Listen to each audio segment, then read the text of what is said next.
Donc c'est un travail de contraction synergique simultanée avec une électrothérapie du quadriceps et lutte contre le fessum sur un genou récemment opéré.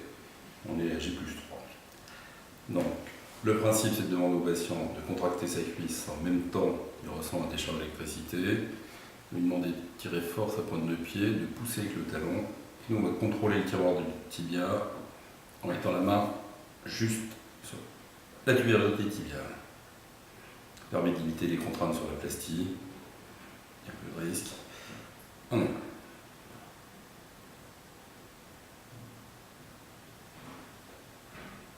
Ça permet une bonne récupération du quadriceps et d'avoir une extension vraiment verrouillée.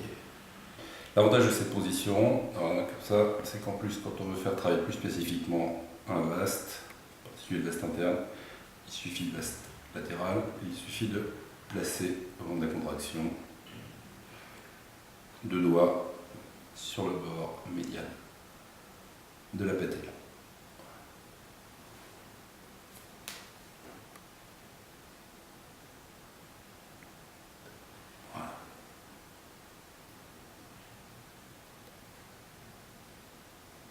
C'est parfait. Bon, s'il a un genou qui est opéré d'une ligamentoplastie très récemment, 3 jours, une lésion ancienne de croisée antéro-externe avec 3 ans plus tard une rupture méniscale importante, donc ce qui limite la rééducation en post-op pendant les 3-4 premières semaines.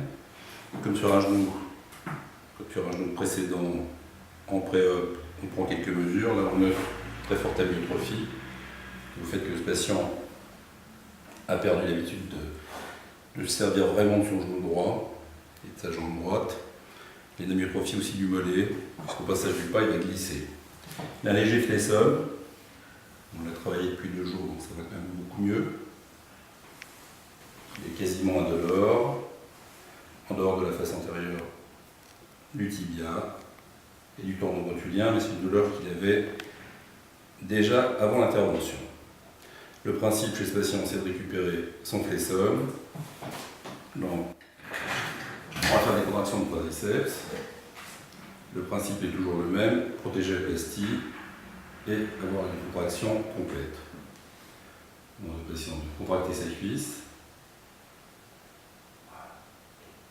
Et on relâche. La résistance est sur le haut du tibia pour protéger les ligamentoplasties. Avec son pied, il remonte fortement dans le coude. Et on relâche. La seconde technique, une technique Gemner, je me coince la cheville du patient sous le pied, sous l'aisselle, pardon. Je demande de contracter sa cuisse. En même temps que je fais une légère traction, je mets une résistance sur le tiers antérieur de tibia.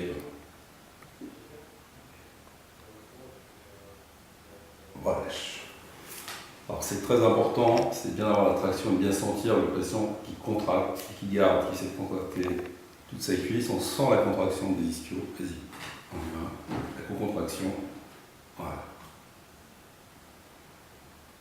Et on relâche.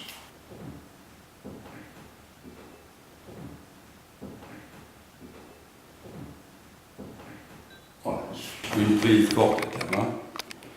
Forte, ça ne veut pas dire douloureuse. Bien coincer le pied, la cheville dans la aisselle. La main supérieure sur la partie supérieure du tibia. Vas-y, contracte ta cuisse, Dimitri.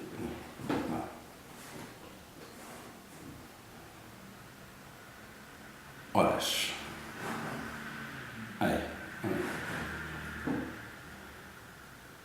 Relâche. Encore une fois. Relâche.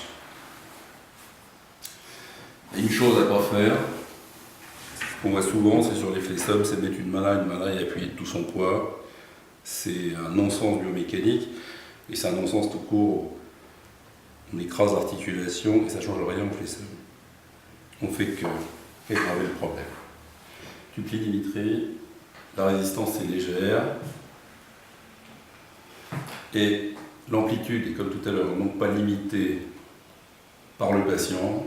et ses possibilités, mais limitées par la directive chirurgicale. D'où l'importance d'avoir lu juste avant mon compte rendu opératoire. Voilà. Et on commence à retravailler tout de suite ces ischios.